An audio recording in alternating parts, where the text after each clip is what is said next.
Hello, beautiful. Today I'm gonna show you how to wash the dishes. Is your sink dirty? Our sink is dirty too. This is the ingredient, okay? The sponge, the soap, and the cleaning water. What you have to do is to sort out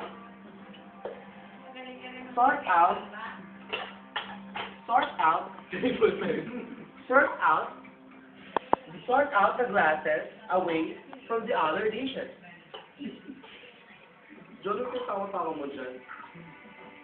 After doing this, separate the spoon and fork from the bowl. The bowl. Put it in a bowl and put some water to make it babad. You know babad? Now you want to put some water into the soap so it will bubble. Now, the soap is prepared. Let's start washing. Get all the glasses you have. Make sure you clean it inside out. My God, amazing.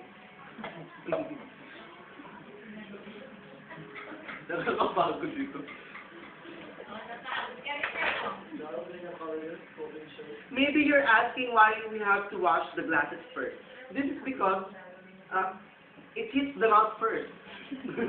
So what tama sa bidet, hits the mouth. Ang bobo ng English.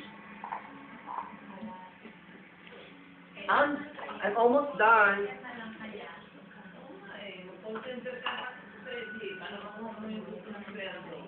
After this, remember that spoon and fork you place in a bowl? It will be next, okay? Wash a bowl. Come on, wash the bowl. And here you will put the spoon and fork. Spoon and fork, okay? Make sure you wash them from the head to the tip of the spoon and of the fork, okay? You know in Philippines, there is a saying that when a spoon or a fork fell to the ground, someone will come to your house. But when a knife falls, Someone will kill you.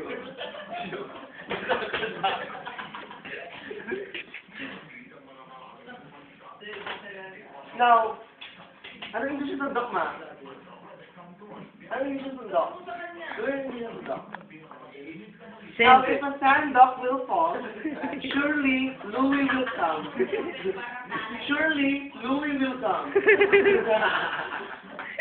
Laki. Hindi ba? Pwede di.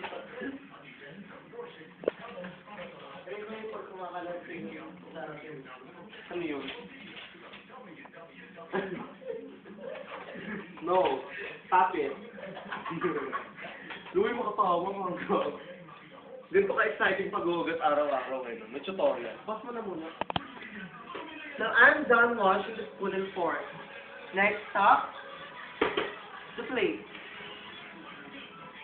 You have to make sure that the plates are already banlaw. Banlaw, with the pattern.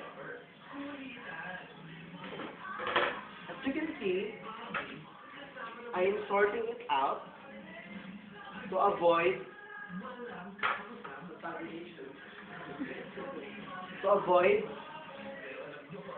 commotion.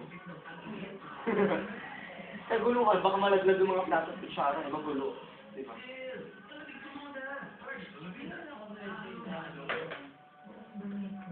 Video mo naman. Get their reaction. What is your comment about the tutorial? Boom!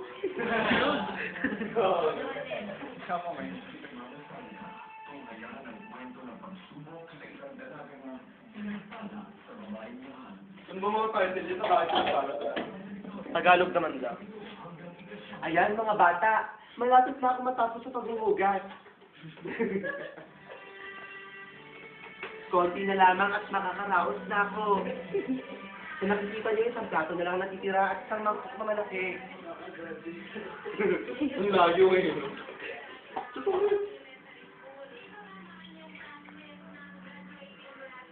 Pagkatapos ito, maaari nating bandawan ng mga kubyertos at mga plato.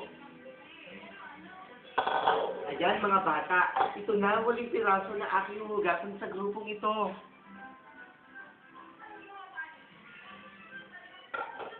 Tapos na. Pagkatapos yan, iiwan nyo na lang na ganyan yan. Matulog kayo at banlawan nyo kinabukasan. Ayun sila. Kasi ang kamay-kamay bulata rin. Para lang akong gago. Unahin ng mga baso. Una, plano, kutsaratido. Naglang bigas. Gusto ko magugas araw-araw, siguro pagod ako. Luwikuin mo nga yung tauban. Ayoko niyan, maliit hindi kasya lahat. Dali! Bilisan mo! Babagal-bagal eh! Pinakalaro mo yung mga gilid-gilid mo. Galaw ka ng galaw dapat. Eh! Ala, nagwawala. Kita niyo niya ako rin. Oh. Kumalaw ka. Ano ba yun? Smart. Siguraduhin nyo na ang pagtatakbal nyo ay mali. Banlawan isa-isa na mabuti at ipatong. Makatadyo ko kita.